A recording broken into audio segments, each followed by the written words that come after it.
Mga master, okay lang bang? Huwag niyong skip ang mga ad sa aking mga video kung okay lang mga master. Salamat sa solid na suporta po. Yon, what's up mga masters? Nandito na naman tayo sa panibagong araw, panibagong kabanata na naman ang pagsasama-samahan natin ngayon guys.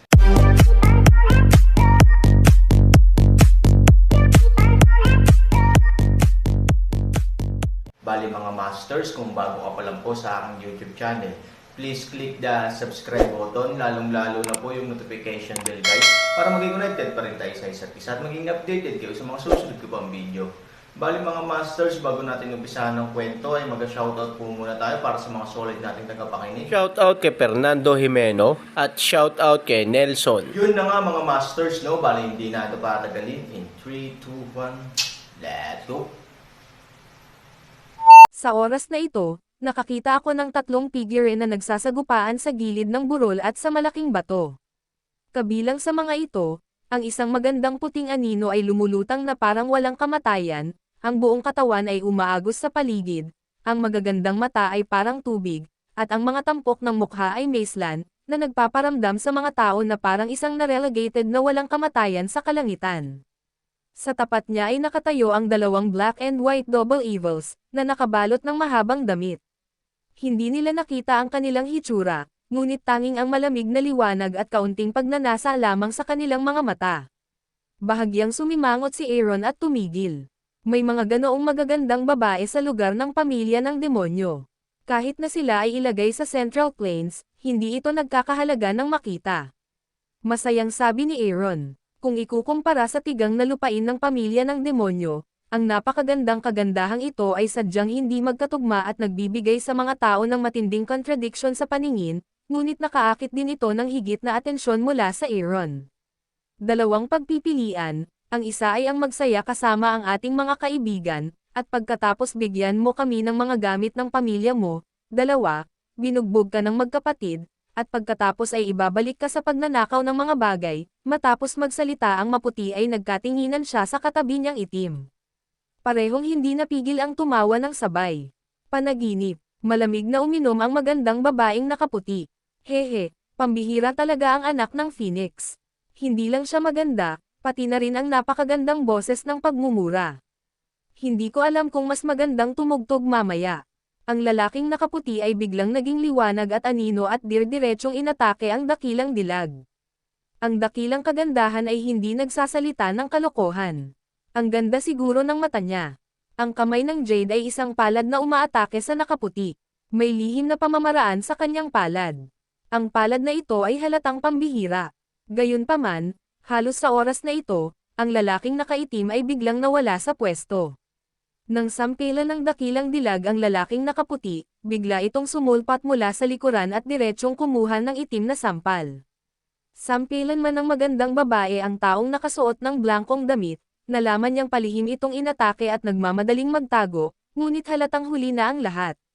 Sa mapurol na ugong ng dakilang dilag, hinampos siya ng lalaking nakaitim sa balikat, bagamat medyo baluktot ito. Ang dakilang dilag ay umatras ng ilang hakbang, at damaloy ang dugo sa mga sulok ng kanyang bibig. Matapos ang matagumpay na pag-atake, nagkatinginan ang mga itim at puti at ngumiti. Tumayo ang lalaking nakaputi, tumingin sa magandang babae at sinabing, "Anong meron? Gandang babae, nananaginip ka pa ba?" Pagkakita sa mga nakakatawang mata ng dalawang tao, puno ng galit ang mga mata ng magandang babae. Gusto niyang bumantong hininga at lumaban muli, ngunit ang sugat sa kanyang balikat ay direktang nagpabangis sa kanyang magandang mukha. Hindi niya maiwasang umatras ng maingat, subukang lumayo sa kanila para hindi na maulit ang sitwasyon. Still want to do it. Halos kalahating oras na tayong nag-aaway. Nasaktan mo na ba ang kapatid natin? Malamig at disdain na sabi ng lalaking naka-black sabay ngiti. Ang dilag ay mukhang mas pangit kapag narinig niya ang talumpati, ngunit ito ay isang hindi may kakailan na katotohanan. Nang makitang hindi nagsasalita ang dakilang dilag, lalong ipinagmamalaki ang mga mata ng nakaputi. Sa mata ng kanilang mga kapatid, ang dakilang kagandahang nasa kanilang harapan ay isang korderong kakatayin, huwag mong sayangin ang iyong lakas. Sa lakas na ito, mas mag-e-enjoy ka pa kapag nakikipaglaro ka sa ating mga kapatid mamaya. Kakaiba daw ang Panlasa ng babaeng Phoenix at nakakapagpakilig at gustong mamatay. Ngayon, ang swerte namin ng kapatid ko. Hindi ko akalain na magkikita kami sa buhay nila, hindi, makakatikim pa tayo, haha, tumawa sila ng malakas. Sa sumunod na segundo, halos sabay silang napatingin sa dakilang dilag. Hindi na kailangang sabihin pa. Ikaw, ang mga lalaki ng dakilang dilag ay sinasadyang hinawakan ang kanilang neckline. Saglit silang nabalisa at nagalit. Gayunpaman, hindi sila maaaring lumaban o umatras. Pinagmamasdan lang nila ang dalawang hooligan na palapit ng palapit sa kanilang sarili. She subconsciously keeps retreating, pero hindi na siya naka-atras nang biglang may nabangga siya sa likod niya. Gayunpaman, bigla siyang napakunot ng noo dahil sa bagay na nabangga niya. Buti hindi parang bundok, hindi parang bato, pero matigas na medyo malambot, parang katawan ng tao. Tumangala. Sa oras na ito, inalis na rin ng black and white ang dati nilang panunokso, at maingat na tumingin sa likuran nila. Hindi niya namamalayan na lumingon sa likod, at isang gwapong mukha ang bumungad sa kanyang mga mataol.com at kung binabasa mo ito sa isang lugar, ninakaw nila ang aming pagsasalin, she subconsciously keeps retreating, pero hindi na siya naka-atras nang biglang may nabangga siya sa likod niya. Gayunpaman, bigla siyang napakunot ng noo dahil sa bagay na nabangga niya. Buti hindi parang bundok, hindi parang bato, pero matigas na medyo malambot, parang katawan ng tao. Tumangala. Sa oras na ito, inalis na rin ng black and white ang dati nilang panunokso, at maingat na tumingin sa likuran nila. Hindi niya namamalayan na lumingon sa likod, at isang gwapong mukha ang bumungad sa kanyang mga mataol.com at kung binabasa mo ito sa isang lugar, ninakaw nila ang aming pagsasalin, she subconsciously keeps retreating, pero hindi na siya naka-atras nang biglang may nabangga siya sa likod niya. Gayunpaman, bigla siyang napakunot ng noo dahil sa bagay na nabangga niya. Buti hindi parang bundok, hindi parang bato, pero matigas na medyo malambot, parang katawan ng tao. Tumangala. Sa oras na ito, inalis na rin ng black and white ang dati nilang panunokso, at maingat na tumingin sa likuran nila. Hindi niya namamalayan na lumingon sa likod, at isang gwapong mukha ang bumungad sa kanyang mga mata. Mga master, okay lang bang? Huwag niyong skip ang mga ads sa aking mga video kung okay lang mga master. Salamat sa solid na suporta po. Sa sandaling bumaba ang boses, sa pagtataka ng tatlong tao, ang mga paninda ay ibinaba ang kanilang mga ulo at kumatok sa kanilang mga sapatos. Ang Buddha ay walang kinalaman sa kanya. Ngunit ang kanyang paglipat ay nagpagulo sa itim at puting dobleng kasamaan ng ilang panahon. Kung gusto mong sabihin na hindi nakatulong ang mga kalakal, talagang hindi sila nakialam mula simula hanggang wakas. Hayaan siyang gamulong ng masunurin, at siya rin ay gamulong ng masunurin. Ngunit kailangan mong sabihin na hindi niya iniisip ang kanyang sariling negosyo. Ginawa niya ang mga masasamang bagay sa harap niya. Kahit na sila ay talagang malalaking hooligans, sila ay labis na napahiya at hindi ito magawa ng ilang sandali. Lalong nagalit ang dakilang kagandahan.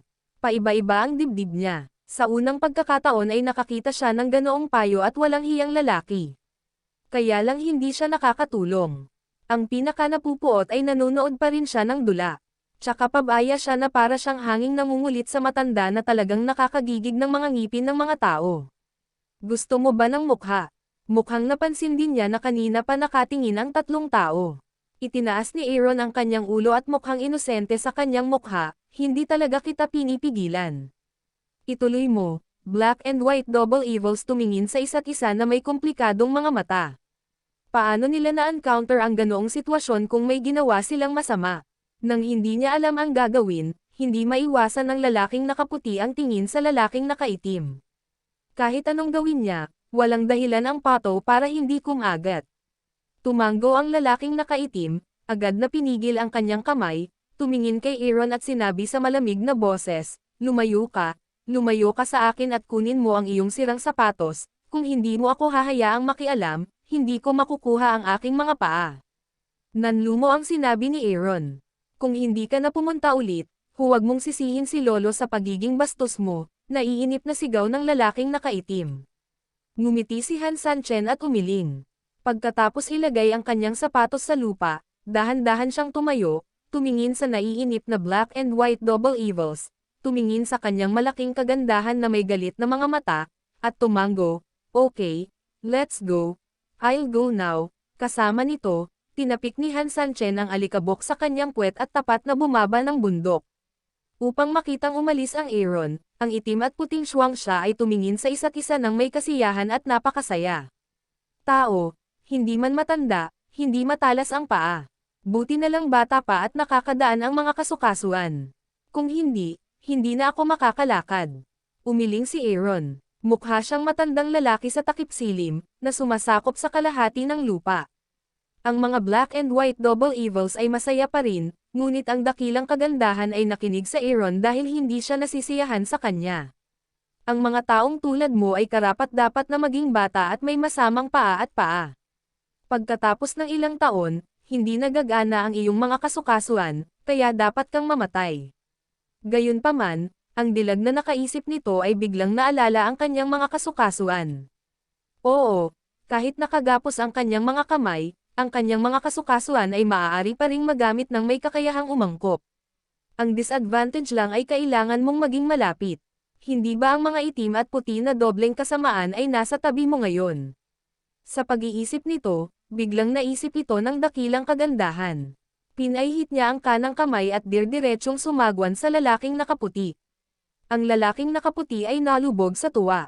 Hindi niya inaasahan na ang dakilang dilag ay biglang magkakaroon ng sining ng panlaban. Wala siyang oras para umiwas. Agad siyang tinamaan sa kanyang dibdib ng makinis na siko ng dakilang dilag, at ang buong tao ay agad na nabalian ng buto sa kanyang dibdib. Lumipad din ang mga tao ng paatras ng ilang metro at malakas na tumama sa lupa.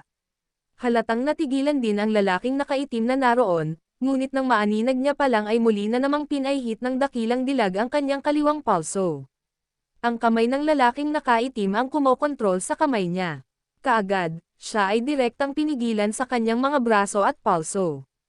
Hindi siya makagalaw at sa parehong oras ay sobrang sakit. Pagkatapos, nang walang awa, ang dakilang kagandahan ay naglagay ng tuktok na tuhod ng direkta sa tiyan ng lalaking nakaitim. Ang lalaki ay direktang yumuko at lumipad palabas, lumapag ng mabigat ilang metro ang layo at lumuhad sa lupa sa sakit. Nang makitang ang dalawang kontrabida ay agad na sinalungat ng kanilang mga sarili, ang dating gulat ng dilag ay nauwi sa kaligayahan, at maging ang kaunting pagmamataas. Hindi kinaya ng black and white double evils ang pagkawala. Nagkatinginan sila sa lugar, nagalit sa isa't isa, at inatake muli ang dakilang kagandahan. Ngayon pa lang ay walang oras ang magandang babae na tuwang-tuwa dahil sa kanyang pagkapanalo. Sa harap ng mabilis na pag-atake ng dalawang tao, tanging malalim na pag-aalala ang mayroon siya, dahil hindi niya ito nagawang labanan. Gayunpaman, nang siya ay nalilito, ang boses ni Han Sanran ay muling tumunog. Storytelling channel sa YouTube. Hindi ko alam kung nabuhay ng napakatagal ang pamilya ng demonyo, o baka talagang tumama sa puso niya ang hitsura ni Aaron. Tumingin siya sa Aaron saglit at natigilan. Babae. Hindi napigilan ni Aaron ang bamulong para ipaalala sa kanya. Nagising siya na maluha-luha at nakaramdam ng guilt sa kanyang gaffe, ngunit nang mag-sorry na sana siya, bigla niyang nalaman na ang kanyang maselang katawan ay nakasandal pa rin sa katawan ni Aaron. Namumula ang mukha niya at lalong naguluhan ang mga tao. Ngumiti si Aaron at nag-alok na isuko ang isang figure at panatilihing malayo sa kanya. Huminahon ang puso niya, biglang naalala ng dakilang dilag na nasa panganib pa siya. Tumingin siya sa Aaron. Sa ilang sandali, gusto niyang hilingin sa Aaron na umalis kaagad, ngunit nagtiwala siyang matutulungan siya ng Aaron for a time, nanlabo ang mata niya sa sukdulan. Ubo. Nang maramdaman ang kanyang mga mata, mahinang umubo si Aaron at tumingin sa itim at puti na dobleng masamang espiritu sa tapat. Mabango bata, saan ka nang galing? Biglang malamig na sigaw ng lalaking nakaitim. Totoo si Han Sangki. Tumingin siya pabalik sa gilid ng burol sa likod niya at sumagot, "Nako, ngayon lang kita nakitang nag-aaway." Mas tumingin ako at medyo nalungkot, kaya dahan-dahan akong naglakad mula doon. Pagkarinig nito, galit na galit ang lalaking nakaitim na sumabog sa lugar na iyon. Sa panlabas, sinasagot ni Han Sangki ang kanyang mga tanong, ngunit ang kanyang mga sagot ay palaging lubhang hindi komportable. Ang lalaking nakaputi ang mabilis na inabot upang harangan ang lalaking nakaitim at sinabi sa mahinang boses, "Hindi alam ang pinanggalingan ng kabilang partido. Huwag magmadaling gumawa ng hakbang upang maiwasan ang daya. Pagkatapos, ang lalaking nakaputi ay tumingin kay Aaron at sinabi sa malamig na boses, "Anak, isipin mo ang sarili mong negosyo sa lupain ng pamilya ng demonyo, kung hindi, madaling magalit. Kung matalino ka, bumalik ka sa pinanggalingan mo. Tama ka, mas mabuting huwag kang makialam, o huwag mong sisihin ang mga kapatid natin sa pagiging masungit sa iyo," galit din na sigaw ng lalaking nakaitim. Ngumiti si Hansani, "Hindi ako makikialam." Nang marinig ito, ang magandang babae ay tumingin kay Aaron na may pagkagulat. Hindi niya talaga akalain na ang lalaking may ganito kagandang hitsura ay isang walang awa na talunan. Gayunpaman, ngumiti ang itim at puti na dobleng kasamaan. At least may kaalaman ang bata. Pagkatapos, tumingin ang lalaking nakaitim at sumenyas na maaaring gamulong ang Aaron. Tumango si Aaron, tumalikod at tumabi ang dakilang kagandahan ay nanlumo at tumingin sa likod ni Aaron. Gusto niyang tumigil sa pagsasalita. Gusto niya talagang pag-alitan si Aaron, ngunit sa oras na ito, ang itim at puti na dobleng kasamaan ay nakitang umalis si Aaron, at may masamang ngiti at lumapit sa dakilang kagandahan ng hakbang-hakbang.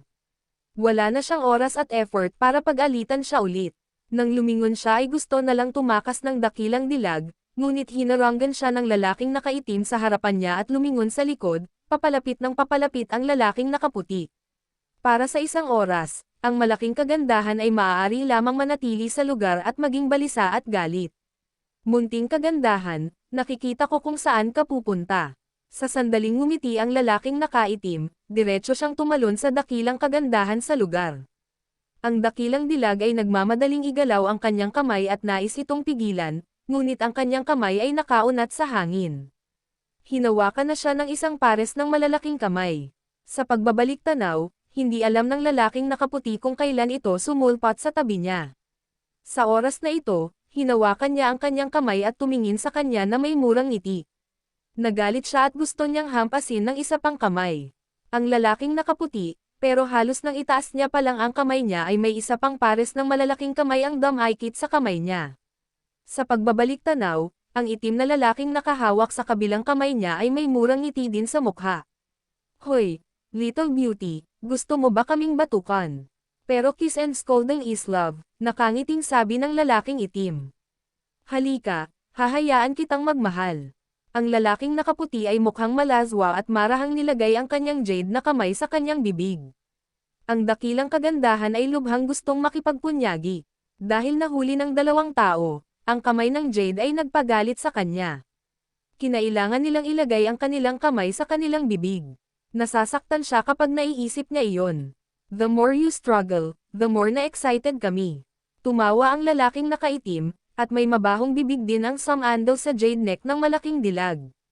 Sa pagharap sa pag-atake mula sa kaliwa at kanan, ang malaking dilag ay nawala, ngunit sa oras na ito, isang hindi napapanahong boses ang tumunog. Halos tumigil sa paggalaw ang tatlong tao at naghanap ng prestihiyo. Hindi umalis si Aaron, ngunit nakakita ng isang malaking bato, umupo at kinuha ito na parang tiyuhin ng tanggalin ang kanyang sapatos. Ang tunog ay ang tunog ng kanyang sapatos na nagpapaypay sa lupa sa bato. Ang daan sa bundok ay puno ng graba, at ang mga bato ay pumasok sa kanyang sapatos. Binabasa ito sa isang lugar, "Sila ninakaw ang aming pagsasalin." Ang lalaking nakaputi ay mukhang malazwa at dahan-daang itinapat ang kanyang jade na kamay sa kanyang bibig. Ang dakilang kagandahan ay gustong makipagpunyagi. Dahil nahuli siya ng dalawang tao, ang kamay ng Jade ay labis siyang nagalit. Kailangan nilang ilagay ang kanilang kamay sa kanilang bibig. Nakaramdam siya ng sakit kapag naiisip niya ito. "The more you struggle, the more excited we are." The man in black, and a smelly mouth also lay on the big beauty's jade neck mula sa kaliwat kanan. Ang malaking dilag ay nawala, ngunit sa oras na ito, ang isang hindi napapanahong boses ay halos tumigil sa paggalaw ng sabay-sabay at naghahanap ng prestihiyo. Hindi umalis si Aaron, ngunit natagpuan ang isang malaking bato, naupo at kinuha ito tulad ng isang tiyuhin ng tanggalin ang kanyang sapatos. Ang tunog ay ang tunog ng kanyang sapatos na nagpapaypay sa lupa sa bato.